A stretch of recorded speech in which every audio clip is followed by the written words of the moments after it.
नमस्कार, मी योगिता पाचारणे. पीडीएफ चॅनलमध्ये तुम्हा सर्वांचे मनापासून स्वागत. कुरुळी आळंदी ग्रामीण गटात सौ शीतल येळवंडे यांचा झंझावाती गावभेट दौरा, चिंबळीकरांशी साधला थेट संवाद. कुरुळी आळंदी ग्रामीण जिल्हा परिषद गटात निवडणुकीच्या रणधुमाळीला वेग आला असून राष्ट्रवादी काँग्रेस पक्षाच्या प्रबळ इच्छुक उमेदवार सौ शीतल आशिष येळवंडे यांनी आज चिंबळी येथे आपला नियोजित गावभेट दौरा अत्यंत उत्साही वातावरणात पार पाडला. या दौऱ्याची अधिकृत सुरुवात चिंबळीचे ग्रामदैवत श्री भैरवनाथ महाराज यांच्या चरणी नतमस्तक होऊन आणि गावठाण परिसरातून करण्यात आली.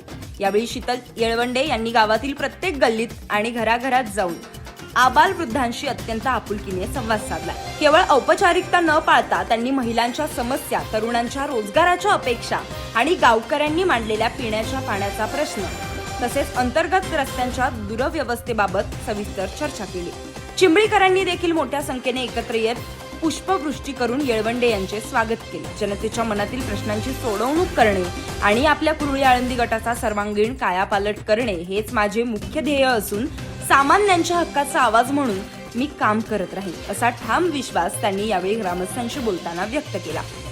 या दौऱ्यात राष्ट्रवादी काँग्रेस पार्टीचे अनेक पदाधिकारी, स्थानिक कार्यकर्ते आणि मोठ्या संख्येने महिला भगिनी उपस्थित होत्या. शीतल येळवंडे यांच्या या सक्रिय जनसंपर्कामुळे आणि नागरिकांच्या मिळणाऱ्या उत्स्फूर्त प्रतिसादामुळे या गटात राष्ट्रवादी काँग्रेसची बाजू भक्कम होताना दिसून येते. राजकीय वर्तुळात या दौऱ्याची मोठी चर्चा सुरू झाली आहे.